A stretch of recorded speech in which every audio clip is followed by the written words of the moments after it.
L'enquête sur la disparition de Delphine Jubilard n'a pas permis d'élucider le mystère, plus d'un an et demi après les faits.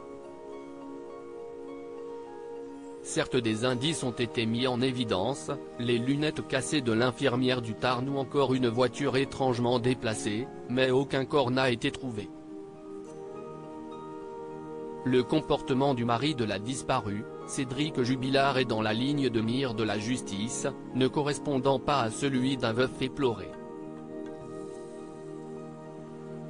Il faut dire que le couple était en instance de divorce et l'entourage de l'infirmière du Tarn n'est pas très élogieux envers lui.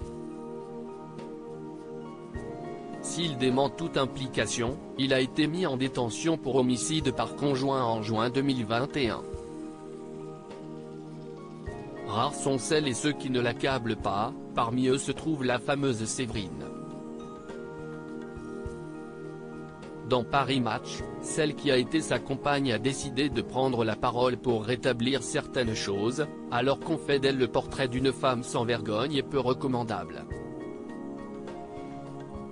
Séverine n'a pas été épargnée depuis que sa liaison avec Cédric Jubilard a été connue.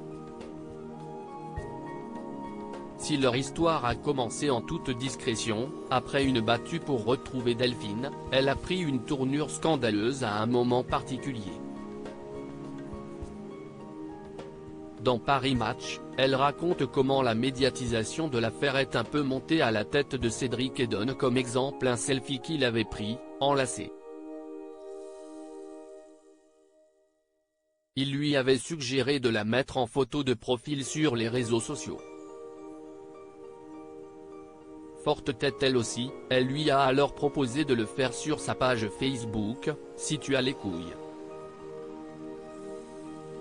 Un jeu qui a tourné au vinaigre car les réseaux sociaux se sont enflammés, provoquant un scandale à Cagnac. Les mines et au-delà, Jen est pris plein la gueule, malsaine, alcoolo, droguée, mangeuse d'hommes. La méchanceté des gens. Faut avoir les nerfs. Ce qui ne l'empêchera pas de continuer à le fréquenter en pleine instruction et d'être mise sur écoute. Son placement en garde à vue pour recel de cadavre, les autorités cherchant à savoir si elle avait obtenu des confidences du présumé coupable, l'a toutefois profondément déstabilisé.